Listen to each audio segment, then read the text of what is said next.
So, lads, the last 2 games Caitlin Clark has played, she has been a defensive menace. Like, second half, maybe not as much the third quarter today, but second half versus Atlanta, she locked down Jordan Canada. She locked down Jordan Canada, who gave him 26 in the first half. And today, she had 5 steals. She stole the ball 3 times from Paige.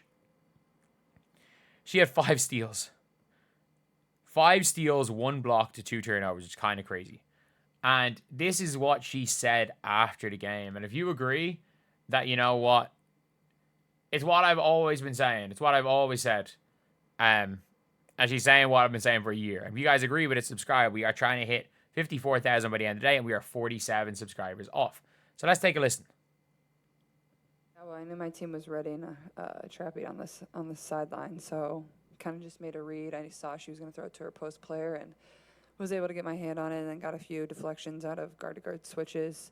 So I think just being active, like, you know, I can be a really good defender when I choose to, and when I work really hard on it, and not conserve energy. So I'm proud of myself in that regard, and, you know, I think that probably motivates our offense. Like, when I bring a tenacity on the defensive end, I think it really helps our offense go, and yeah. And that is one of the funniest things, like, and I've said it the whole time. I'm like, I think this is a problem with Caitlin Clark. And it's like, people don't realize what the problems are when they're evaluating Caitlin Clark. Her jump shot not falling isn't that big of an issue when she shoots 12 shots and she's getting everybody else involved and somebody else's jumper is falling, because she can always fall back on her passing. The problem is, and I always said this, and if you guys have watched me through the years, when Caitlin is willing to not shoot the ball for an entire game. Like, Caitlin might legitimately go and score 0 points and have 18 assists, and she would be happy. But it's when Caitlin doesn't touch the ball, her defensive effort goes to shit. And that is an actual flaw with Caitlin Clark.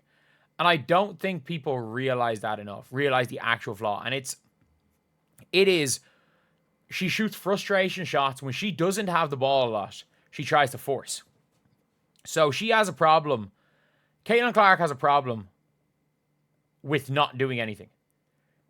It's weird. It's like some people that can't sit still. Caitlin Clark is like a basketball equivalent of not being able to sit still.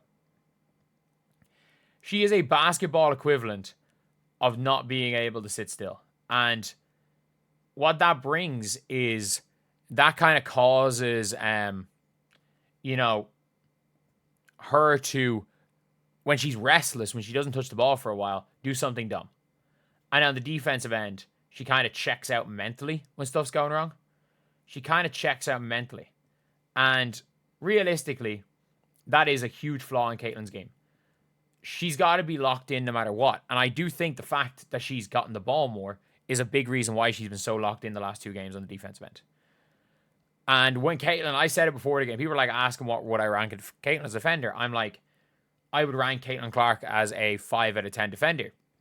And I'm going through like actual 5 out of 10 defenders, as in, if you are below average, you are a 4 out of 10. If you're average, you're a 5. If you're slightly above average, you're a 6. If you're above average, you're a 7. You like, to be 10. For me, there's no 10 out of 10 defender. The closest thing to a 10 out of 10 defender for me is Fee. I'd have Fee, Aja, Ezzy. I don't even know who I would have in A, or in like a 9 out of 10. Not many good perimeter defenders. In 8 out of 10, I'd probably go Citron, Jackie Young. I got Phoebish at 9 out of 10. I got Citron, Jackie Young, kind of those players in the 8. At 7 out of 10, I'd put like your like Ryan Howard's, your Jordan Canada's probably at 7. And 6 out of 10 is like they look like they're good defenders. They hack the shit out of you, and that's all they do. And like your Dijonais. Alyssa Thomas goes into the 8, 9 out of 10 category as well, to be honest. So yeah, there's a lot of good defenders. But like, I'd have Aaliyah like a 6.5, 6 pushing on 7. And before the game, I said I would have Caitlin Clark at a 5 going on 6. And they were like, what would you rank Paige? And I'm like, 5.5. I was like, I'd rank Caitlin as a 5. I would rank Paige 5.5, and I'm gonna put Caitlin right into that, 5.5 level on the defensive end. Because look, let's be honest, JJ Quinn, like, she was guarding Quinnerly a lot of times. She played great defense, and Quinnerly cooked when she was off the floor, and she was extremely active. Her off-ball defense is getting significantly better. It is getting significantly better, and that is such an important thing with Caitlin Clark. And it is genuinely a positive thing to see. It is a positive thing to see. Someone else probably shouldn't have said it, but she's not wrong.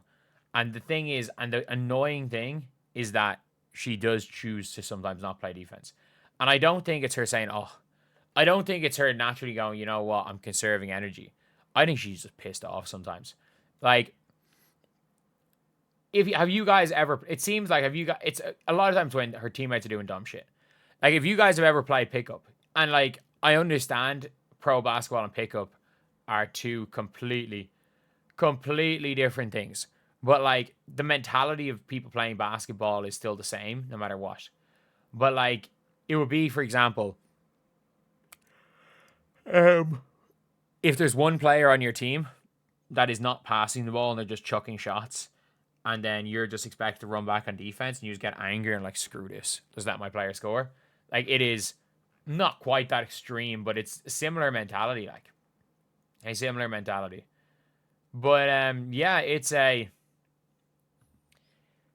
real interesting thing, and I don't know if she picks up her defense for the rest of the year. But like, if there is an acceptable level of defense, she needs to start playing an acceptable level of defense. An acceptable level of defense. That's all. That is all we need to see. That's all we need we see is an acceptable level of defense. I said it a year ago that Caitlin is the better. I think Caitlin is the better of the her and Kelsey defensive duo.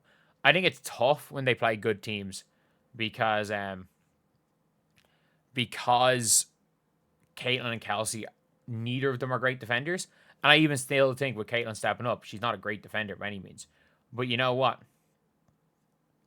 She is a legitimately solid and passable defender, and I don't think anyone can really worry about that. So anyway, yeah, that is the video. Let me know what you guys think in the comment section below. Do you guys agree? Do you guys disagree? Thank you guys for watching. Please like, comment, and subscribe.